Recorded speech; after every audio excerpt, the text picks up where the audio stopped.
Hello, how are you? Good to be here again.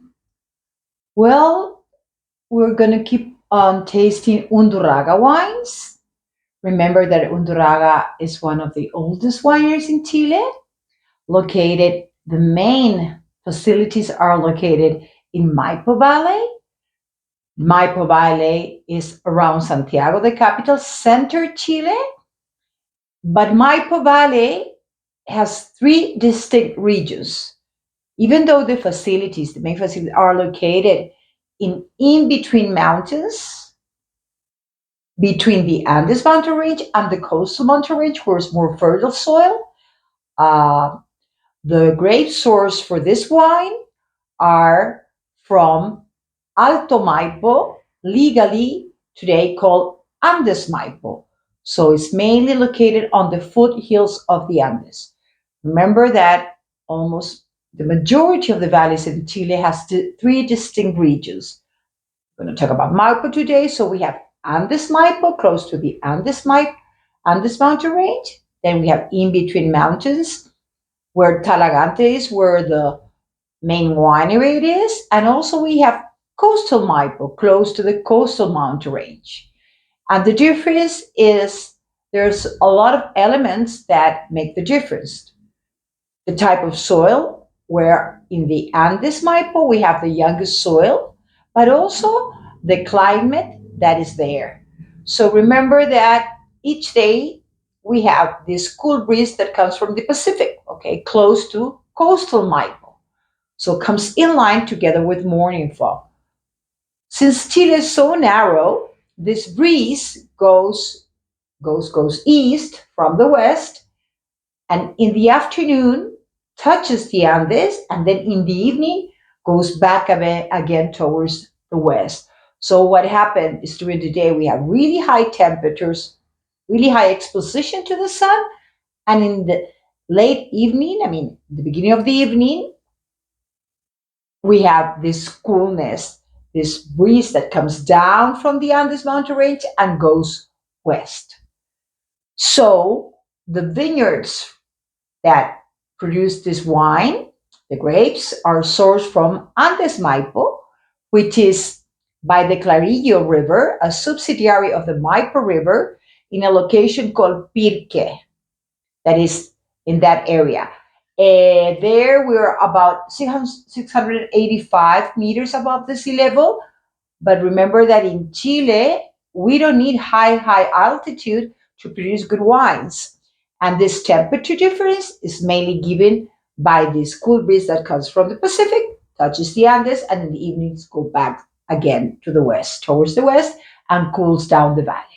So in this area, we have about 20 degrees of difference within one day, with a high of 29 or 30 average, and at night goes down to 9 or 10 degrees Celsius. And that's natural without a high altitude, because that altitude is not very high.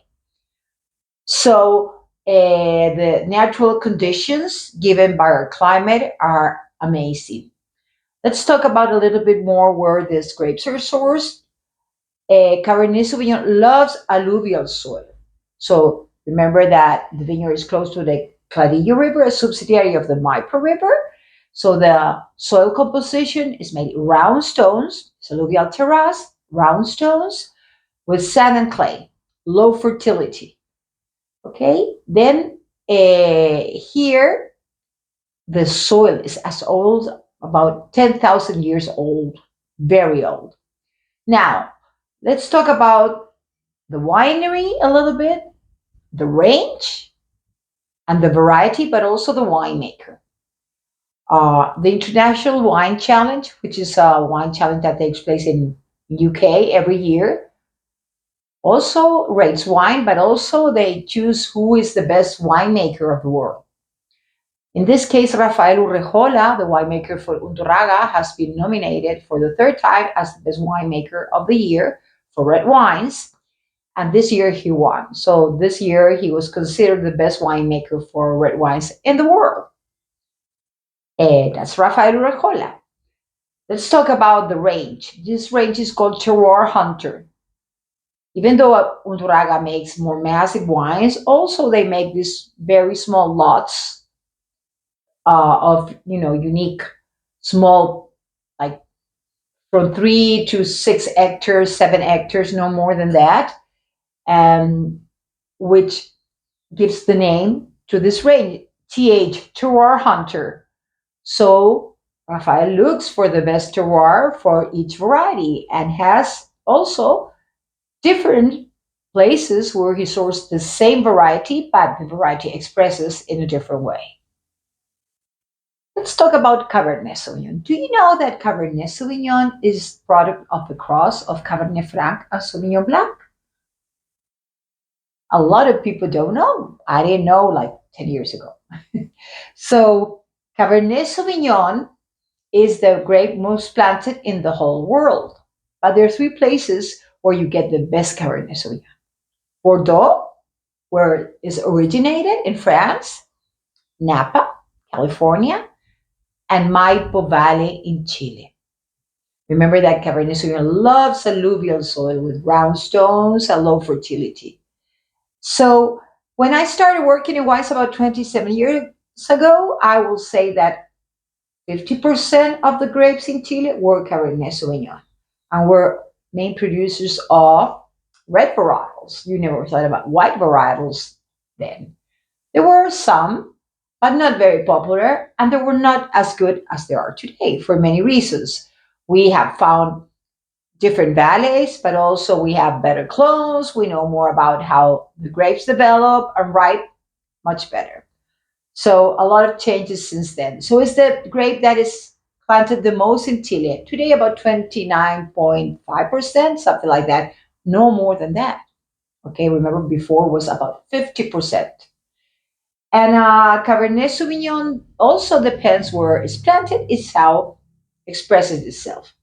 Now, if you flip the map with the parallels and you put where Bordeaux is in the north, that will be about 800 kilometers down south from Santiago. So here's warmer, okay? But the terroir where this grapes ripe is great for Cabernet Sauvignon. So Cabernet Sauvignon is really, really happy there. Now in Chile, since we don't have such a cool climate, for example, as Bordeaux, we usually correct the acidity. That's allowed to us. And you correct the acidity adding tartaric acid, which is a natural acid that comes from the grapes. Well, in this case, no tartaric acid was added. Since we have these cool temperatures at night, well, the acidity is great for the wine. The acidity is kind of the spinal cord for the wine and also is very important for the age. Well, this wine, first of all, the grapes were harvested March 18th, and they were harvested in small trays of about 10 to 12 kilos, hand pick, and then they get to the cellar. And in the cellar, the first thing that they go through is a pre-fermentative maceration, which is also called cold soak because at a cold temperature. Why? This is like 7 degrees, something like that. Why? Because we need to extract color and everything is on the skin. So we need cold temperature to extract all the flavors and the aroma. And why the color? Because from the moment the fermentation starts and the alcohol is present, you can extract less color than without the alcohol. So a lot of winemakers love to have a pre-fermentative maceration that will provide more expression, but also great color. Okay? So after that, I'm going to pour the wine. The label, I love the label because let me stop a little bit about the label, talk to you about the label. So on the label, first you can see, Chile, and it's like a little bit cold, golden where it comes from. And also says, subregion of Maipo, Pirque, Maipo River, alluvial terrace. How many cases? Only 3,260 cases. And the hectares is 6.85. So what this tell us? That the yield per vine is very, very small. More important than the yield per hectare is the yield per vine because you need to know how dense is the plantation. Some hectares have only 5,000 plants, but others can have 10,000 plants. So better is to know how much each vine produces. And in this case, it's not even good enough for a bottle. A bottle needs at least a kilo of grape. And here, each vine only produces zero point 0.9 kilos of grapes. Not even, so 900 grams, not even a bottle. Okay? So we're going to keep on talking about the wine. So we had a pre-fermentative maceration of 2 days. And then the fermentation started about 27 degrees average for 15 days. The lower the temperature, the more that lasts the fermentation, the higher the temperature, the faster it is. But you always have to control temperature because if it's too high, the yeast can die. And that's the worst thing that can happen to a fermentation. Well, after the fermentation was ended, there was a post fermentative maceration. What is this? You keep the wine in touch with the solids more time. Remember that you get everything out of the solids, especially the skin. The flavor, we talk about the flavor, we talk about the color at a cold temperature, but also the structure, the tannins. The tannins, so they're very important. Now, the better the grapes, the more you can extract. If you have like a common grape, you don't want to extract too much because you could extract good things and bad things. In this case, it's only good. Now, after that, usually, the wine goes to barrels. Well, after it will decant naturally in the tank or in a fermenting egg, depending, and then goes into barrels. In this case, French oak barrels. How long? For 12 months. And 25% of the barrels were new. The newer the barrels are, the more they give to the wine. Now, you have to always remember that the wine is made out of grapes, not out of oak. So you have to be very, very considerate with the time in oak and the type of toasted that the oak barrels have.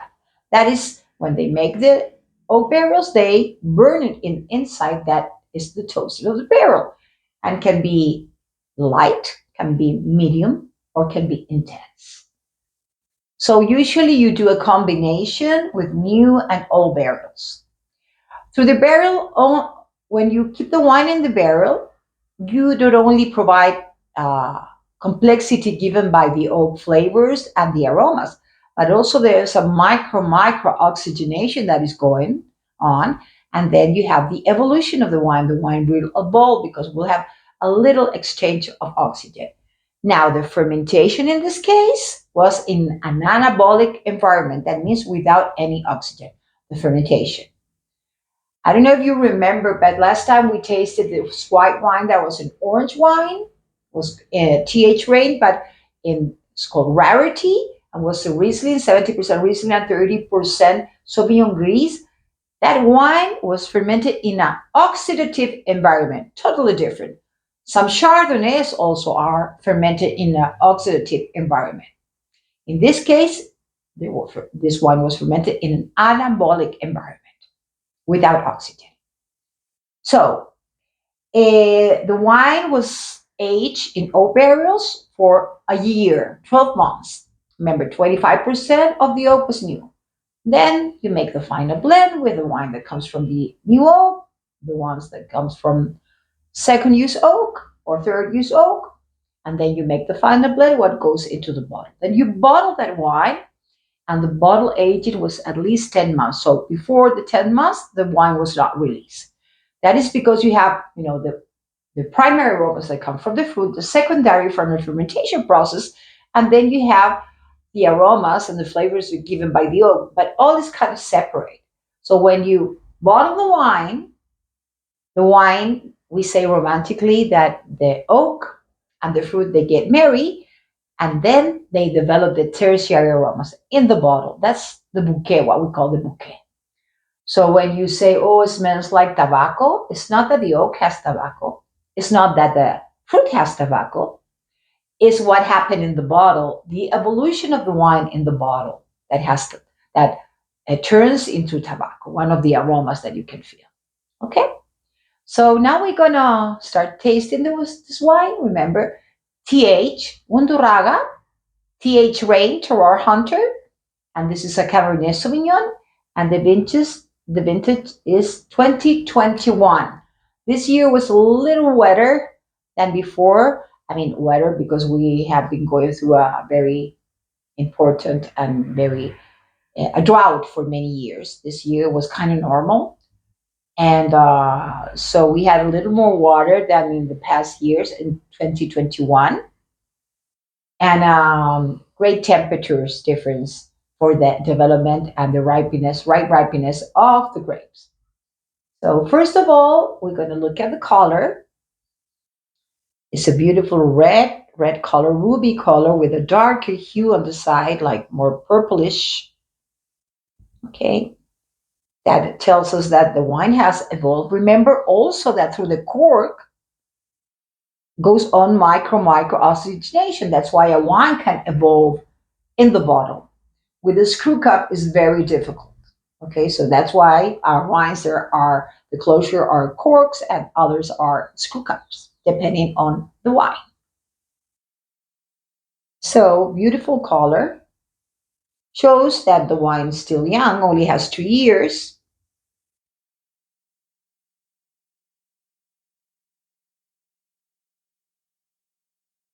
Well, I feel primarily I feel a lot of breadfruit and dark fruit, black fruit as well. I don't feel the oak as oak. This might sound strange, but I feel like cedar notes. That's more elegant. You don't want to feel the oak as oak. I feel a little bit of pepper, tobacco, beautiful tobacco,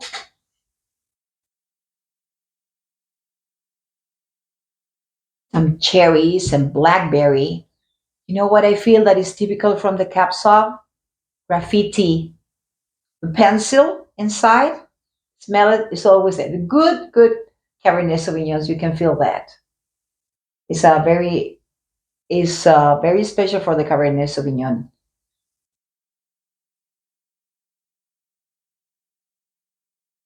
A little bit of toasted notes.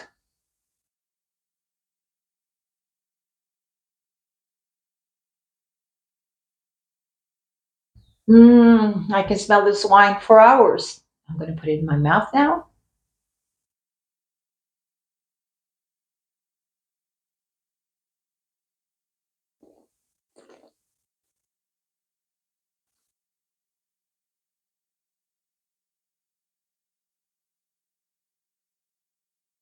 Mm. I'm not eating anything. So the first, I feel that it's very juicy, has very nice acidity. Um, the tannins that are firm, are mature, are ripe, but they don't bother me. And I don't feel any bitterness. Lingers quite well. Mm.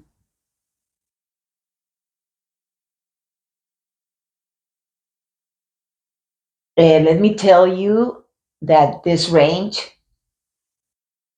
is not expensive. I have told you that I do a lot of enoturism, and when I take my tourists to Undurraga because they have great enoturism in Undurraga. I will tell you a little in a little moment about it. I recommend this range, and they don't believe me until they taste it. And when they taste it, they cannot believe the wine that is inside this bottle. This range will cost, I will say, like between where you are, depending on where you are, from $10 to $14, no more than that.